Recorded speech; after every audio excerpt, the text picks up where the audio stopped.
the 6 ways people think. Welcome to the Fresh Thinking School of Psychology.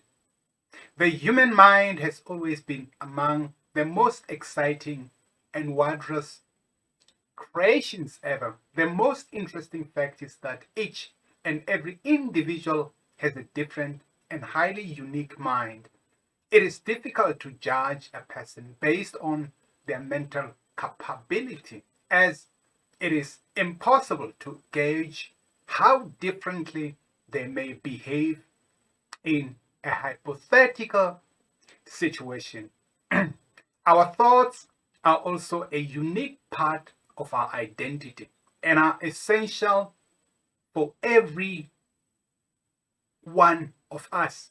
So, our thoughts are absolutely random, yet unique from anyone else. So, let's find out where our thoughts come from and why each person has different thinking capabilities. If you stick with what you have already been doing, you will only accomplish what you have already done. One definition of thinking differently is replacing your current thought patterns with new ideas. These ideas can challenge your mindset, your community, or the world. When you know your thinking style, you know what naturally energizes you. You know why specific problems are challenging or tedious, and what you can do to improve in areas critical to reaching your goals. One of the main reasons to mentor someone is to instruct or guide her. For that reason, the impact of your mentoring will depend on how well you can teach. And how well you teach depends on how well you understand adults, how adults learn. If every adult learned the same way, your job might not be incredibly challenging. But the truth is that everyone learns differently. You will learn the 6 ways people think. You will also learn how each of the ways people think is different.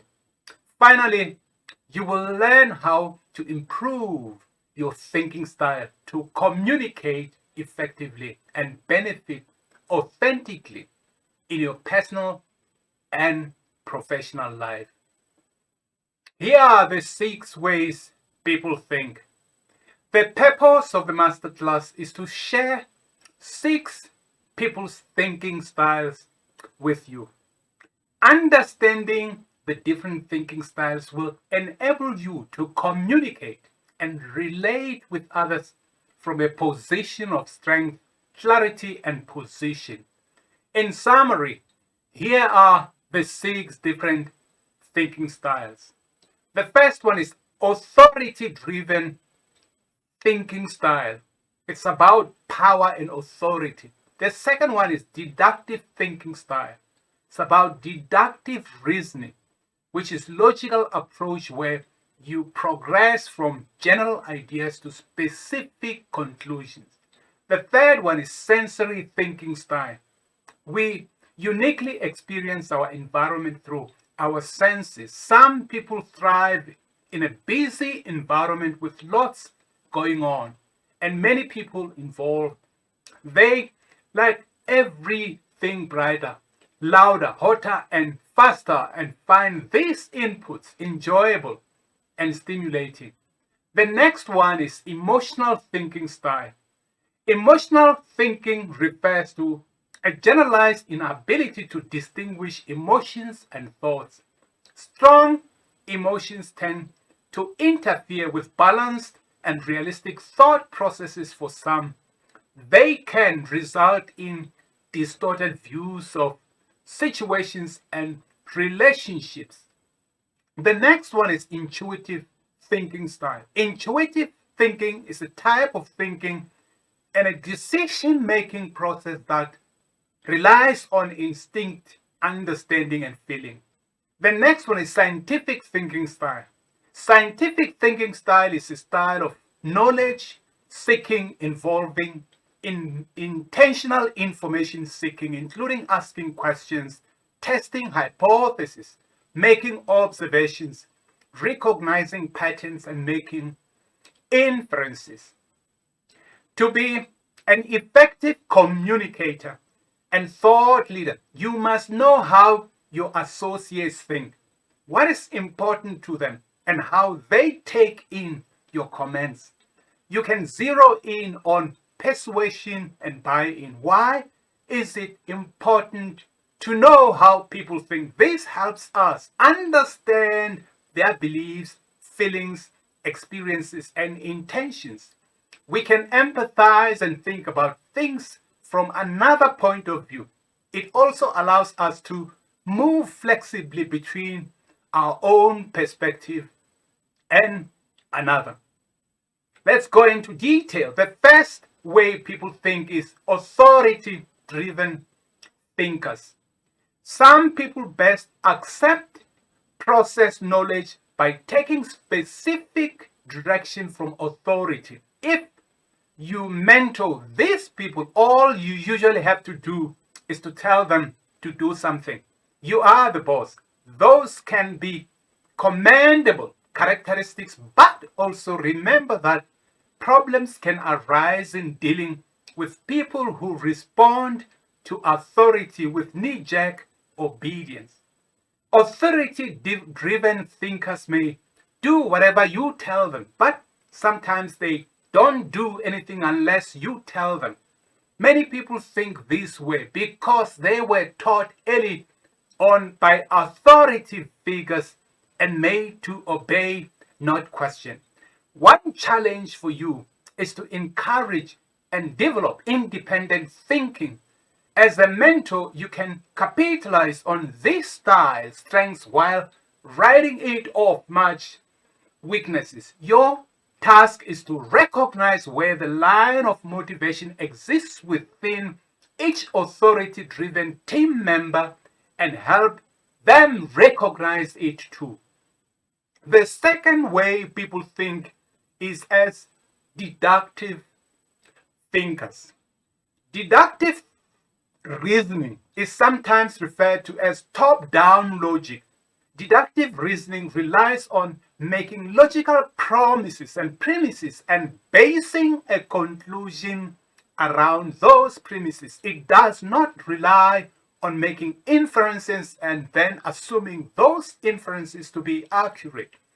Deductive thinkers have to understand each step. Another way people accept or process facts is through deductive reasoning. You must make things logical when you mentor people whose minds work this way. Deductive thinkers prefer linear, analytical explanations, point A to point B. You must go into detail, sometimes defending your own thought processes. These people have to understand each step. For example, when you stop and say, okay, now you go ahead and do this, they will probably say, can you run through that one more time, please? If you are a type A personality, these deductive team members will test your patience threshold. You will be tempted to shout, I told you twice. Why do I have to tell you again? But they are not doing it to upset you. They genuinely need to understand. Once they do understand the task, they will know it. So lay it out logically and walk them through it until they get it. The third way people think is as sensory thinkers. A quick explanation: sensory thinking is thinking without words. The thought is experienced as pictures. Most commonly, people learn or accept facts through sensory experience. Sensory play builds nerve connections within the developing brain's neural pathways, which trigger a child's inclination for an ability to compete for more complex learning tasks. Sensory play supports language development, cognitive growth, motor skills, problem solving, and social interaction. These are hands-on people. Sensory thinkers have to see it, hear it, touch it. Sensory thinkers have to go through the whole experience. Only then will they own the process with you. To best mentor sensory orientated people, give them the time they need to explore. Encourage sensory thinkers to touch and feel, and they will learn faster. You can show them and tell them, but they must do it. If you are discussing something, let them verbally process it. If you are rewriting a proposal, have them do the rewrite. The fourth way people think is as emotional thinkers. Emotional thinkers often make decisions by gut instinct. Emotional thinkers are less influenced or swayed by facts and prefer listening to their heart instead of their minds. Emotional thinkers are generally more impulsive and erratic than others. Some minds let in information primarily through emotions. These people need to feel good about the work experience, the job process, skills, and the task and the outcome. If they don't, their performance will soon show it.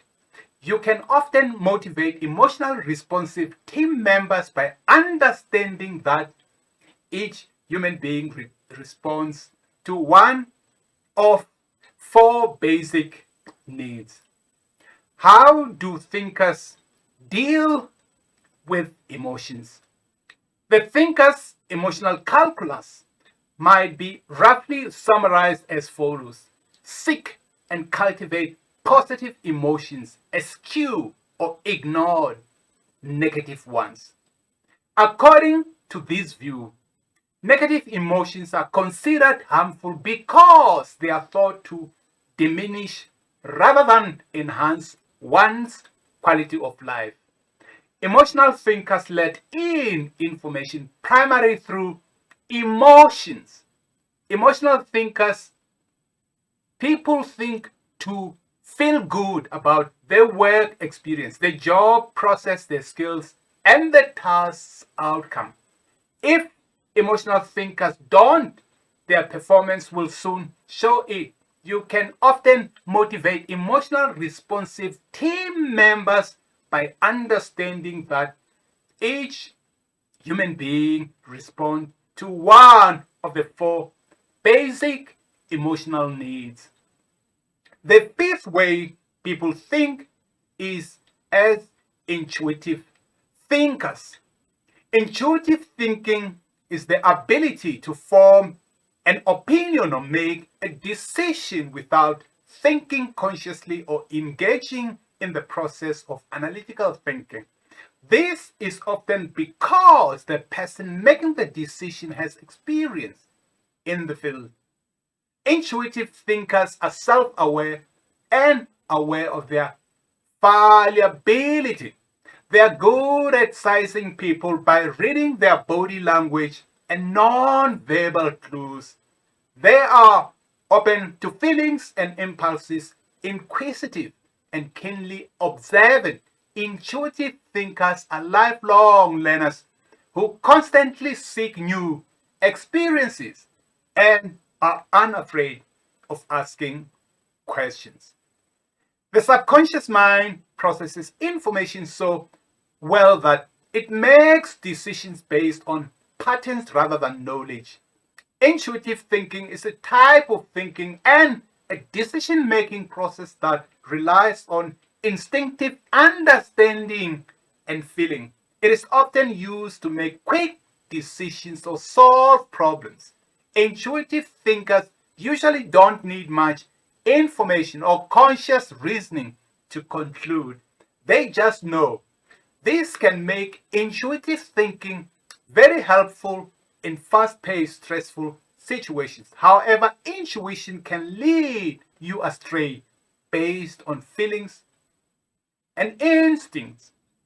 Intuitive thinking means going with one's first instinct and reaching decisions quickly based on automatic cognitive processes. Reflective thinking involves questioning first instinct and considering other possibilities, thus allowing for counterintuitive decisions. Intuitive thinkers experience eureka moments. Scientific thinkers must test their own theories. The way people assimilate data is by intuition. Intuition is an unconscious process that is neither rational nor emotional. Intuition is not logical. It is not the result of a set of considered steps that can be shared or explained. Instead, the process feels natural, almost instinctual, based on deep-seated knowledge. And yet, while intuition is quick and usually beneficial, it is not always entirely accurate. The subconscious brain attempts to recognize, process, and use patterns of thinking based on prior experience and the best guess. But paradoxically, intuition feels unknowable. After all, you cannot explain the thinking behind a snap decision that appears out of nowhere. The sixth way people think as scientific thinkers. The sixth way people process information is scientific. Scientific thinking refers to both thinking about the content of the science and the set of reasoning process that permeate the field of science: induction, deduction, experimental design, causal reasoning, concept formulation, hypothesis testing, and so on. How to think scientifically. Specific approaches to examining reality are reliable ways of learning about the universe we live in. These approaches are described as thinking scientifically. They are helpful for reliably determining factual information in various areas, including the sciences, historical research, journalism, forensic investigations, legal proceedings, economics, policy, development, making personal or business decisions, solving problems, choosing beliefs, and evaluating moral alternatives. The scientific method is known to think scientifically. The scientific method is to ask questions, make observations, form a hypothesis and prediction, and finally test the same to make a conclusion. While this method seems to flow from one step to the next, it is an iterative process in real life. That means it repeats or cycles back on itself at almost any point in the process. For instance, testing can lead to unexpected observations that may make the cycle repeat again with new information which is anticipated. Sometimes observations are made before questions are asked and a hypothesis is formed. The scientific method is malleable and non-linear, but it is a rigorous methodology. In summary, here are the 6 ways people think. The first one is authority thinking style. Authority is a legitimate power with a particular position. It is based on control and credibility. Being in a position of authority does not necessarily or automatically inspire your team or give you devotion. On the other hand, leadership is based on an individual's personal qualities and character. Number 2, deductive thinking style. A deductive style is a logical approach where you progress from general ideas to specific conclusions. It is often contrasted with inductive reasoning, starting with specific observations and forming general conclusions. Deductive reasoning is also called deductive logic or top-down reasoning. The third category is sensory thinking style. We uniquely experience our environment through our senses.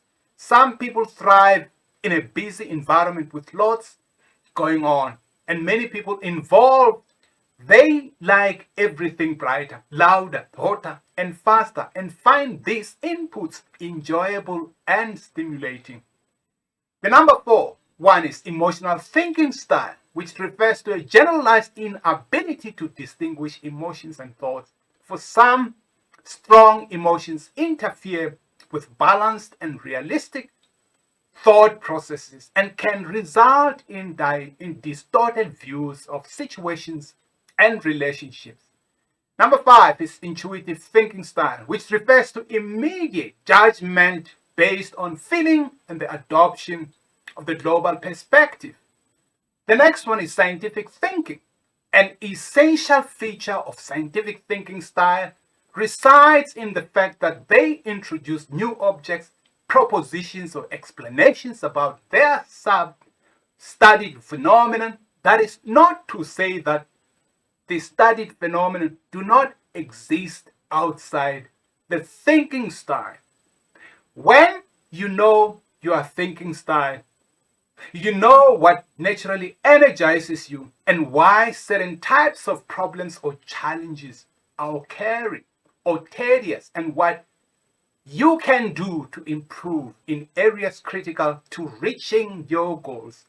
Thinking styles are essential because collaboration and communication can be complex if thinking differences are not acknowledged and addressed, as when one is talking in straight lines and you're talking in spirals.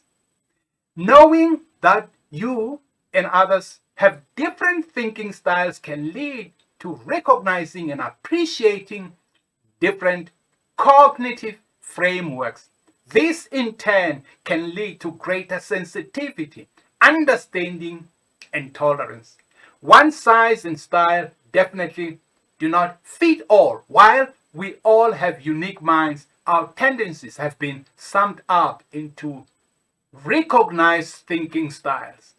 Synthesis, or the creative thinkers, the idealists, or the goal setters, or pragmatists, or the logical thinkers, analysts, or the rational intellectuals. Finally, realists, or the perfect problem solvers. As part of your continuing education program, reflect on the following questions. What are these thinking styles we discussed? And what do you think are the advantages and disadvantages? What are the 3 key lessons you learned from this masterclass? How do you plan to implement what you learned from this particular masterclass? What 3 specific actions you can take in the next 24 hours? I pause here for now. Signing off, Dr. Masasikani Meshack, Director of Fresh Thinking, School of Psychology, the Thinking Futurist. Thank you.